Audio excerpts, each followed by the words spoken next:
ಶ್ರೀಗುರುಭ್ಯೋ ನಮಃ. ಶ್ರೀಮನ್ನಾರಾಯಣೀಯಂ 100ನೇ ದಶಕ ಕೇಶಾದಿಪಾದಾಂತರೂಪ ವರ್ಣನೆ. ಅಗ್ರೇ ಪಶ್ಯಾಮಿ ತೇಜೋ ನಿಬಿಡತರಕಲಾಯಾವಲೀಲೋಭನೀಯಂ ಪೀಯೂಷಾಪ್ಲಾವಿತೋಹಂ ತದನು ತದುದರೇ ದಿವ್ಯಕೈಶೋರವೇಶಂ ತಾರುಣ್ಯಾರಂಭರಮ್ಯಂ ಪರಮಸುಖರಸಾಸ್ವಾದರೋಮಾಂಚಿತಾಂಗೈಃ ಆನೀತನ್ನಾರದಾದ್ಯೈರ್ವಿಲಸದುಪನಿಷತ್ಸುಂದರೀಮण्डलैश्च ನೀಲಾಭಂ ಕುಂಚಿತಾಗ್ರಂ ಘನಮಮಲತರಂ ಸಂಯತಂ ಚಾರುಭಂಗ್ಯಾ ರತ್ನೋತ್ತಂಸಾಭಿರಾಮಂ ವಲಯಿತಮುದಯಚ್ಚಂದ್ರಕೈಃ ಪಿಂಚಜಾಲೈಃ ಮಂದಾರಸ್ರಂನಿವೀತಂ ತವ ಪೃಥುಕಬರೀಭಾರಮಾಲೋಕಯೇಹಂ ಸ್ನಿಗ್ಧಶ್ವೇತೋರ್ಧ್ವಪುಂಡ್ರಾಮಪಿ ಚ ಸುಲಲಿತಾಂ ಫಾಲಬಾಲೇಂದುವೀಥೀಂ ಹೃತ್ಯಂ ಪೂರ್ಣಾನುಕಂಪಾರ್ಣವಮೃದುಲಹರಿ ಚಂಚಲಭ್ರೂವಿಲಾಸೈಃ ಆನೀಲಸ್ನಿಗ್ಧಪಕ್ಷ್ಮಾವಲಿಪರಿಲಸಿತನ್ನೇತ್ರಯುಗ್ಮಂ ವಿಭೋತೆ ಸಾಂದ್ರಚ್ಛಾಯಂ ವಿಶಾಲಾರುಣಕಮಲದಳಾಕಾರಮಾಮುಗ್ಧತಾರಂ ಕಾರುಣ್ಯಾಲೋಕಲೀಲಾ ಶಿಶಿರಿತಭುವನಂ ಕ್ಷಿಪ್ಯತಾಂ ಮಯ್ಯನಾಥೇ ಉತ್ತುಂಗೋಲ್ಲಾಸಿನಾಸಂ ಹರಿಮಣಿಮುಕುರ ಪ್ರೋಲ್ಲಸತ್ಕಂಡಪಾಳಿ ವ್ಯಾಲೋಲತ್ಕರ್ಣಪಾಶಾಂಚಿತಮಕರಮಣೀಕುಂಡಲದ್ವಂದ್ವದೀಪ್ರಂ ಉನ್ಮೀಲದ್ದಂತಪಂಕ್ತಿಸ್ಫುರದರುಣತರಚ್ಛಾಯಬಿಂಬಾದರಾಂತಃ ಪ್ರೀತಿಪ್ರಸ್ಯಂದಿ ಮಂದಸ್ಮಿತಮಧುರತರಂ ವಕ್ತ್ರಮುದ್ಭಾಸತಾಂ ಮೇ ಬಾಹುದ್ವಂದ್ವೇನ ರತ್ನೋಜ್ವಲವಲಯಭೃತಾ ಶೋಣಪಾಣಿಪ್ರವಾಲೇನೋಪಾತ್ತಾಂ ವೇಣುನಾಳೀಂ ಪ್ರಸೃತನಖಮಯೂಖಾಂಗುಳೀ ಸಂಗಶಾರಾಂ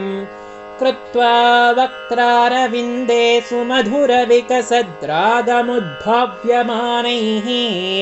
ಶಬ್ದಬ್ರಹ್ಮಾಮೃತೈಸ್ತ್ವಂ ಶಿಶಿರಿತಭುವನೈಃ ಸಿಂಚ ಮೇ ಕರ್ಣವೀಥೀಂ ಉತ್ಸರ್ಪತ್ತೌಸ್ತುಭಶ್ರೀತತಿಭಿರರುಣಿತಂ ಕೋಮಲಂ ಕಂಠದೇಶಂ ವಕ್ಷಶ್ರೀವತ್ಸರಂ ಯಂತರಲತರಸಮುದ್ಧಿಪ್ರಹಾರಪ್ರತಾನಂ ನಾನಾವರ್ಣಪ್ರಸೂನಾವಲಿಕಿಸಲಯಿನೀಂ ವನ್ಯಮಾಲಾಂ ವಿಲೋಲಲ್ಲೋಲಂಬಾಂ ಲಂಬಮಾನಾ ಮುರಸಿತವ ತಥಾ ಭಾವಯೇ ರತ್ನಮಾಲಾಂ ಅಂಗೇ ಪಂಚಾಂಗರಾಗೈರತಿಶಯ ವಿಕಸತ್ ಸೌರಭಾಕೃಷ್ಟಲೋಕಂ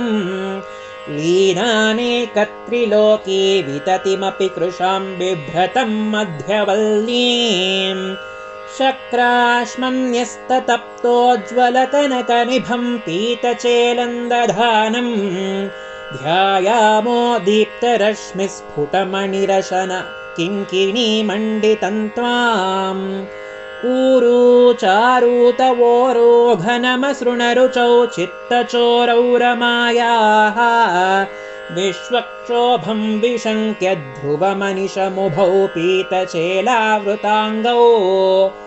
ಆನಮ್ರಾಣಾಂ ಪುರಸ್ತ್ವಾನ್ಯಸನಧೃತಸಮಸ್ತಾರ್ಥಪಾಲೀ ಸಮುದ್ಗಚ್ಛಾಯಂಜಾನುದ್ವಯಂಚ ಕ್ರಮಭೃತುಲಮನೋಜ್ಞೇ ಚ ಜಂಘೆ ನಿಷೇವೆ ಮಂಜೀರಂ ಮಂಜುನಾದೈರಿವ ಪದಭಜನಂ ಶ್ರೇಯ ಇತ್ಯಾಲಪಂತಂ ಪಾದಾಗ್ರಂ ಭ್ರಾಂತಿಮಜ್ಜತ್ ಪ್ರಣತಜನಮನೋ ಮಂದರೋದ್ಧಾರ ಕೂರ್ಮಂ उत्तुङ्गाताम्रराजन्नकरहिमकरज्योत्स्नया चाश्रितानाम् सन्तापध्वान्तहन्त्रीन् ततिमनुकलगे मङ्गलामङ्गुलीनाम् योगीन्द्राणाम् त्वदङ्गेष्वधिकसुमधुरम् मुक्तिभाजाम् निवासो भक्तानाम् कामवर्षद्युतरुकिसलयन्नाथ ते पादमूलम् नित्यम् चित्तस्थितम् मे पवनपुरपते कृष्णकारुण्यसिन्धो कृत्वा निःशेषतापान् प्रदिशतु परमानन्दसन्दोहलक्ष्मीम् अज्ञात्वा ते महत्त्वं यदिह निगदितं विश्वनाथ क्षमेथाः स्तोत्रं चैतत्सहस्रोत्तरमधिकतरं त्वत्प्रसादाय भूयात् द्वेधा नारायणीयं श्रुतिषु च जनुषा स्तुत्यता वर्णनेन स्फीतं लीलावतारैरिदमिह कुरुतामायुरारोग्यसौख्यम् स्फीतं लीलावतारैरिदमिह कुरुतामायुरारोग्यसौख्यम् स्फीतं लीलावितारैरिदमिह कुरुतामायुरारोग्यसौख्यम् सान्द्रानन्दावबोधात्मकमनुपमितं कालदेशावधिभ्याम्